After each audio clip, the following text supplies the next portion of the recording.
প্রশাসনের এখানে মূল ভাইয়েরা আমাদের সম্মুখে আছেন, তাদেরকে যখন সমাজের লোকেরা প্রশাসনের হাতে উঠাইয়া দিবে তখন প্রশাসনের তিন কাজ। এখন প্রশাসনের এখানে মূল ভাইয়েরা আমাদের সম্মুখে আছেন, আমি বলবো 1 নাম্বার, মাদক মুক্ত সমাজ গড়তে চাইলে মসজিদে জুমার তো আছেই, এর বাহিরেও, কারণ সবাই যারা মাদক সেবন করে তারা জুমার মসজিদে আসে না, কথা বল না কেন, আসে আর তো নামাজ পড়ে না। এজন্য এর বাহিরেও প্রত্যেকটা মহল্লায় মাথায় রাখবেন, প্রত্যেকটা মহল্লায় জুমার ছাড়াই প্রত্যেকটা সপ্তাহে যে কোনো একটা দিন বাধ্যতামূলক সমাজের উল্লেখযোগ্য ব্যক্তিদেরকে নিয়ে, একেবারে ছোট থেকে নিয়ে আপনার 10 থেকে নিয়ে 30-60 বছর যারা আছে সকলকে একটা জায়গায় একত্রিত করে উলামায়ে কেরামদের মাধ্যমে ইসলাহি মজলিসের ব্যবস্থা করতে হবে। এটার মাধ্যমে দিল তৈরি হবে। হ্যাঁ, বয়ানের মাধ্যমে মানুষের দিল তৈরি হয়। আমি আমার কথা বলছি গর্বের সাথে না, এটা বোঝানোর জন্য। বয়ান শুনেছে 3 মাস ধরে বাবার সাথে কথা বলে না। শনিবার দিন এসে বলে, হুজুর আপনি কি বয়ান করছিলেন? মা বাবার পিতা মাতার হক নিয়ে বয়ান করছি। বিশ্বাস করেন, আমার ছেলেটা 3 মাস ধরে আমার সাথে কথা বলে না। মসজিদ থেকে যাওয়ার পরে আমার পা ধরে মাপ চাইছে আর কাঁদছে। সুবহানাল্লাহ বলেন না কেন? কথা বুঝেন কি বুঝেন না বলেন?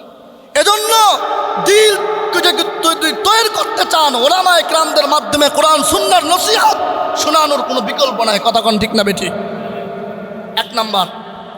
2 নাম্বার বিষয় হলো, লক্ষ্য করেন, আলী রাদিয়াল্লাহু তাআলা আনহু বলেছেন, আল্লাহর নবী সাল্লাল্লাহু আলাইহি ওয়াসাল্লাম মাদকদেরকে ধরতেন 40টা করে বেত মারতেন। কথা বুঝছেন না বুঝেন নাই? কয়টা করে? আবু বকর সিদ্দিক রাদিয়াল্লাহু তাআলা আনহু 40টা করে বেত মারতেন, আর হযরত ওমর রাদিয়াল্লাহু তাআলা আনহু 80টা করে বেত মারতেন। কয়টা করে? আগে মানুষ তো, হ্যাঁ, শাসক প্রেক্ষাপট অনুযায়ী শাস্তি বৃদ্ধি করতে পারবে। কথা বুঝছেন? তাহলে যখন আলোচনা চলবে, নসিহত চলবে, এক শ্রেণীর মানুষ তো ভালো হয়ে যাবে। আবার কিছু মানুষ আছে যারা বেশি আসক্ত, তারা নেশাদ্রব্য পান করতে থাকবে। তাদেরকে যখন সমাজের লোকেরা প্রশাসনের হাতে উঠাইয়া দিবে তখন প্রশাসনের 3 কাজ। কথা বলেন, কয় কাজ? নসিহত চলার পরও সবাই ভালো হবে এমন না, কিছু ছেঁচড়া থেকে যাবে, কিছু শয়তান থেকে যাবে। এদেরকে সমাজের লোকেরা প্রশাসনের হাতে হস্তান্তর করবে। করার পর প্রশাসনের 3 কাজ। বলেন কয় কাজ? 3 কাজ।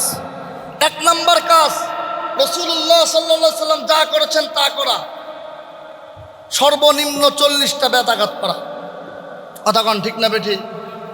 2 নাম্বার কাজ, 40 দিন তাদেরকে আটকে রাখা, এই অভ্যাস পরিবর্তন করার জন্য। কয় দিন? 40 দিন। 3 নাম্বার কাজ, শুধু আটকায় রাখলেই হবে না, আটকে রাখলেই হবে না। এই 40টা দিন তাকে খাবার দিবেন, সাথে সাথে তার নামাজ, তার রোজা, তার দিনের সমস্ত বুনিয়াদি বিষয়গুলো তাকে শিক্ষা দেওয়ার জন্য একজন আলেমকে নিযুক্ত করবেন। এই 40 দিন সে মদ থেকে বিরত থাকবে, যেহেতু প্রশাসনের নিয়ন্ত্রণে আছে, খেতে পারবে না।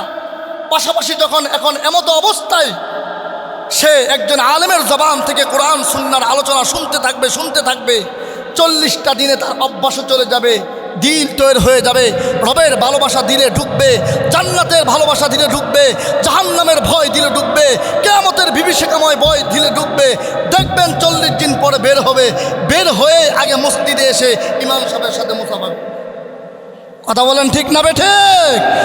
আর এখন যেটা হয়, আমাদের হানজালা ভাই সংসদে বলেছিলেন, আমরা মাদকদেরকে ধইরা প্রশাসনের হাতে উঠায়া দেয়, ওনারা চালান করে দেয়, 2 দিন পরে আবার আগের থেকে আরো ভয়ঙ্করভাবে সমাজে ফিরে আসে।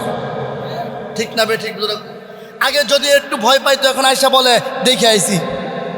কথা বলেন ঠিক না বেঠিক?